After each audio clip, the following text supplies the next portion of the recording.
Hello and welcome to Medicare 101. I'm your host today. My name is Paul Carswell, and my hopes for us today is to learn a little bit more about Medicare and that you will feel more equipped to handle the Medicare journey that is ahead. So let's get started. First of all, who are we? So we are MP Group. You get the pleasure of working with me today, but we're all a handful of independent licensed Medicare insurance brokers, and we help people all across the country enroll in Medicare products as well as educate and provide lifetime Medicare enrollment services. So this is us. You get the pleasure, like I said, of working with me today, and this is a little bit about who we are. So what we plan to cover today are these 7 topics. We're going to talk a little bit about Medicare eligibility. We're going to go into the parts of Medicare. We're going to talk about Medicare plan options, continue with enrollment periods, talk about enrollment penalties potentially, and IRMAA. And then we're going to finish out with some next steps. So first, Medicare eligibility. First of all, in order to enroll in Medicare, you must be a U.S. citizen or legal resident, and then having had resided in the States for 5 consecutive years, including the 5 years prior to enrolling in Medicare. One of the other following requirements must also be met. That would be being that you're age 65 or older, or if you're 64 and under with a qualifying disability, or having had end-stage renal disease or Lou Gehrig's disease. So we're going to continue with the parts of Medicare. There are 4 parts to Medicare, as you see here. We have Part A, Part B, Part C, Part D, and Medigap. And I'm going to talk about each of those individually. So, Original Medicare. Original Medicare is otherwise referred to as the collected Medicare Part A and B. This is government health insurance. So the government, Medicare, Social Security, you have the individual Medicare card. They are the primary payer of claims. And typically there's no referrals required because as long as the doctor accepts original Medicare, then you can go and see them as long as they're accepting new patients and so on and so forth. So, received care from Medicare, it can be through all of the states, every state, including DC. So whenever referring to original Medicare, I'm talking about Medicare Part A and Part B, okay? Medicare Part A, this is otherwise known as hospital insurance. So hospital insurance, or you can think of it as inpatient insurance. This covers you whenever you're in the hospital, if you're in a skilled nursing facility, or if you're in a home health or hospice circumstance. So Part A covers the costs. It's premium free based on the amount of quarters that you've worked within the United States and paid your taxes, or it can be purchased. So depending on where you land, typically Part A is premium free, but there are some folks that do have to pay a premium if that applies to you.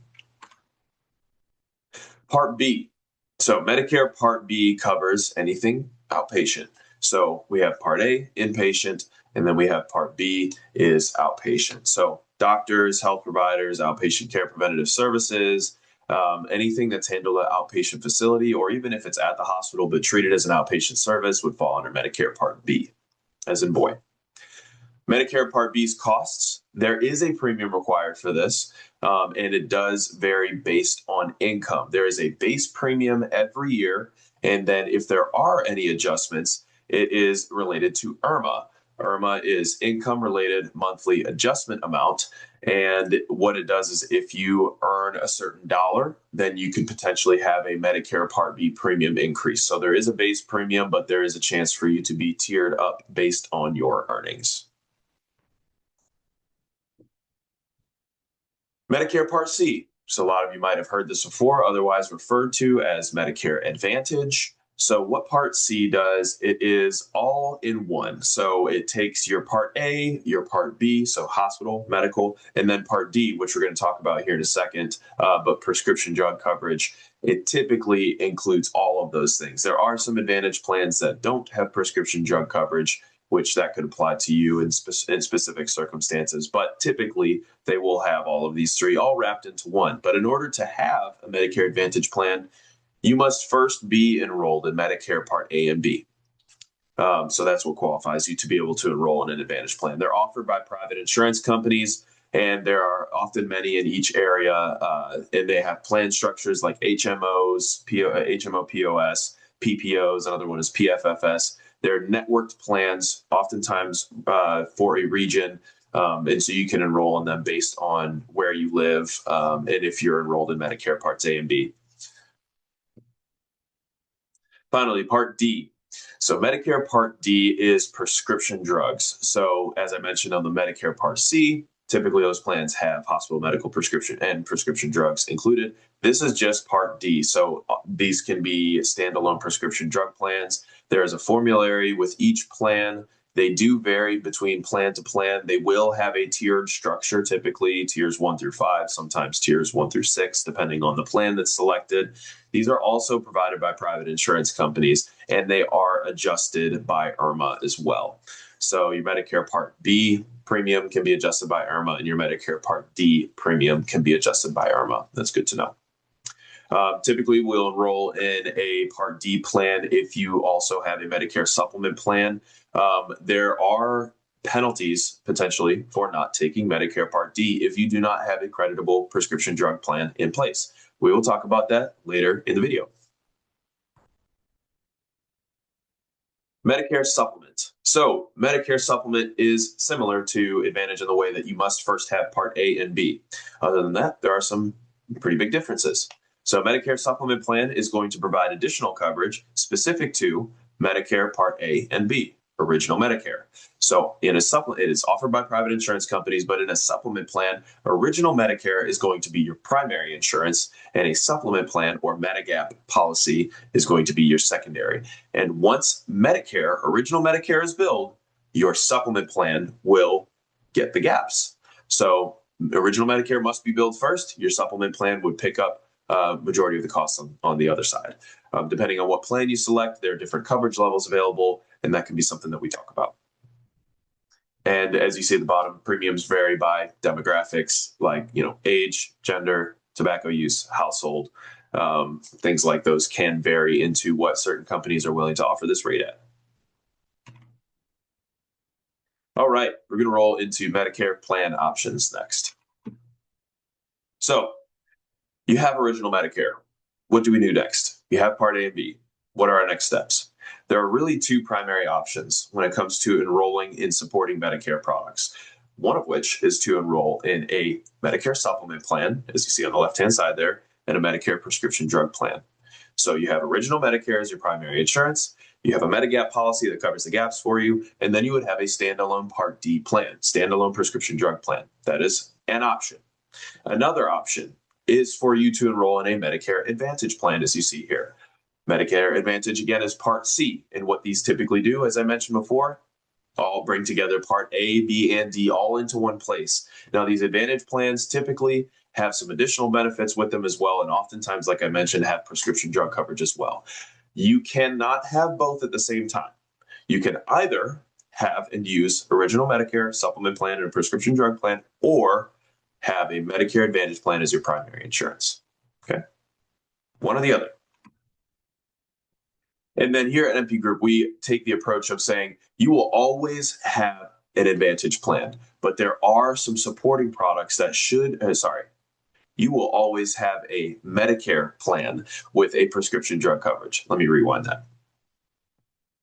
At MP Group, we will always have a Medicare plan with prescription drug coverage. So whether that's a Medicare supplement plan and a standalone prescription drug, or a Medicare Advantage plan and which has prescription drug coverage on it, there will always be an approach that we take that has at its core a Medicare plan with a prescription coverage. So what that can look like is we might include a dental and vision policy for you if you're on a supplement plan and prescription drug, because a supplement plan does not cover prescription. It does not cover dental or vision or hearing. If you're on an Advantage plan, we could be talking about a hospital indemnity plan that covers if you're hospitalized and then has a cash payout for each day that you're in the hospital to offset some of the cost that you're exposed to when you have an Advantage plan. We could be talking about a cancer, heart attack, or stroke plan. Based on family history, there are non-Medicare covered expenses that go towards supporting the individual or the income that's lost as a result of having a diagnosis of cancer, heart attack, or stroke. And then finally, when talking about recovery care, if you're admitted to a skilled nursing facility, there are copays that are associated with that. If you're admitted to an assisted living facility beyond your skilled nursing facility stay, there are costs to doing that. Something like a recovery care plan would help with some of those expenses. So as you notice, that's all under umbrella 3. However, there is the umbrella 2 option, which has a Medicare plan with either dental, vision, and hearing. Again, if you're looking at a Medicare supplement plan, or a hospital indemnity plan, if you're looking at a Medicare supplement plan with a high deductible or a Medicare Advantage plan. There's also Medicare, the umbrella 1, which has, hey, I have cancer, heart attack, or stroke in my in my family history. I would like to offset some of the costs for potentially non-Medicare covered expenses when it comes to those products, when it comes to that diagnosis. So what we do with our clients is we say, hey, there are these options that you can enroll in. Let's find one that works for you, or let's make the umbrella fit your specific circumstances. There are also some scenarios to consider. These are very common scenarios, and this might fall under one of these circumstances that applies to you. So one scenario is that you are currently receiving Social Security benefits. So this means that you're receiving Social Security, you're getting ready to turn 65. What would happen? You would typically get automatically enrolled in Medicare Part A and B, and then need to respond as a result of that enrollment. Or you're not receiving Social Security benefits, as you see here in scenario 2. This would be a more unique circumstance where you would need to then enroll in Medicare if it applied to you, or make a decision around, do I stay with what I currently have, or do I go to Medicare based on my circumstances? Again, a very specific conversation, does not fit every circumstance, would be worth having a conversation and just navigating through. And then finally, if you're still working and covered by an employer plan, that's a factor on whether you stay with your employer plan, or if you elect for Medicare when you turn 65, or do you wait until a later moment? Are you able to based on your employer plan? Those are all questions where very common scenarios, which a majority of clients fall into. So if you have need to navigate one of these circumstances, we're ready to help. Now let's talk a little bit about some enrollment periods. Enrollment periods. The biggest one and the one that oftentimes is at everyone's face is the initial enrollment period. What do you do when you turn 65? So very easy. This is not saying that you need to enroll in Medicare when you turn 65. Again, Medicare is not a one shoe fits all. And your circumstances very well could be unique to the person next to you, to your next door neighbor, to your family member, to your friend. So finding out what your Medicare journey or Medicare experience looks like is very important. So anyway, initial enrollment period. It is the 3 months before your 65th birth month. It is the month of your 65th birth month, and the 3 months after your 65th birth month. And as you see on our graphic here, your coverage is going to start the first of your birth month if you act 3 months prior to turning 65. Any month after that, coverage is going to begin on the first of the month following when you enroll. So an example here, if it was July that you turned 65, then you would have April, May, June as your 3 months before your birth month for a July 1st effective date. You also have the month of July to make an election if you would like. Then you also have August, September, and October. I got my months in a row. Great, fantastic. So you have 7 months to work with in order to enroll in Medicare as you turn 65. But again, this might not apply to you. You might not be taking advantage of this initial enrollment period, and depending on your circumstances, that could be okay. Let's explore what else we've got. So again, how do you apply during IEP, your initial enrollment period? You can do so by going online to ssa.gov. This is probably going to be my top recommendation just for simplicity of getting the application in, knowing it's confirmed that it's on the desk it needs to be. However, there are other options as well. So you can mail an application into the local Social Security office. The CMS 40B is, for example, a form that you could utilize. And then there's also setting up a phone interview where you can then either do the interview on the phone and enroll in Medicare, or you can use that phone call in order to set up an appointment at your local Social Security office to go in person. Those typically have a pretty long, a decent wait time. So if you're planning to go in person, just make sure you give yourself enough time for the processes to all take place. Remember how I said there's other enrollment periods? So we have special enrollment periods as well. So this is very consistent. This is consistently interacted with for folks that are on employer group plans working past 65. Now, again, there's some stipulations in there. So don't just assume that, hey, I have an employer plan, I don't need to enroll in Medicare. It's still worth the conversation just to make sure for your circumstances, your employer's plan or your employer is would allow for you to stay on their plan as opposed to going into Medicare. And it's actually based on a lot more than just if the employer says, yeah, you can stay. You have to have more of a conversation of it, understanding, what is around us being able to enroll in Medicare. Do we need to take it now? Do we have to, can we wait? What are our options? So that's something we can help you navigate. So Medicare Part B has a special enrollment period if you're working past 65 that once your employer coverage ends, you have an 8-month window in order to enroll in Medicare Part B. This is a portion of original Medicare. But under Medicare Part C or D, if you would like to enroll in one of those products, your window is slightly shorter and unique, where 63 days from when your employer coverage ends. So just some nuances for each one. Now, as I mentioned, employer size and enrollment in Medicare is important. So basically, if your employer has under 20 employees, not 20 employees on the employer group plan, but under 20 employees for the employer themselves, Medicare will be the primary payer of your claims, and you must enroll in Medicare Part A and B, again, as your primary insurance. Your employer plan would then take a secondary seat to original Medicare as the primary insurance. If you did not enroll in Medicare, and you had less than 20 employees on your employer plan, there is a chance for potential penalties, as you see here, lifetime penalties that could be incurred if you do not take Medicare. So again, not everyone's circumstances fall under this, but if you have 20 or less employees on your employer plan or on your employer for your employer, it is worth talking about enrolling in Medicare. Is a high likelihood that that'll be a step that we have to take. Now, if you have 20 or more employees on the employer employs more than 20 employees, typically that employer group plan is going to be creditable coverage in place of enrolling in original Medicare. So you can delay the benefits of both Part A and B, or just Part B, depending on the circumstances. It's all different. And you can utilize a special enrollment period in place of your initial enrollment period to get onto Medicare Part A and B. So just something to consider.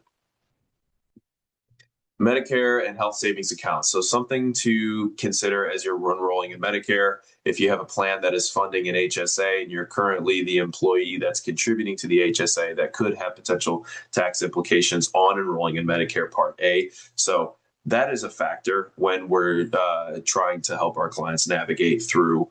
Do we stay with the employer plan? Does it have an HSA? Do we take Medicare Part A and B? Do we not take any Medicare? All of that just comes into consideration as we're working together. So you can use HSA funds for things that interact with Medicare. You cannot use them for Medicare supplement premiums or any supporting products premiums. So like Medicare supplement or hospital indemnity plan or cancer, heart attack, and stroke plan or recovery care plan. You can't use those you can't use the dollars for premiums there. However, you can use them for your doctor's visits and other typical HSA expenses as well. Medicare and COBRA. So COBRA cannot be the primary insurance once you are 65 or older. So if you're thinking about leaving your employer plan and say, oh, don't worry, I got 18 months of COBRA, I don't need to take Medicare just yet. Not entirely true. You're still going to be required to take Medicare and potentially penalized if you don't after you leave your employer plan.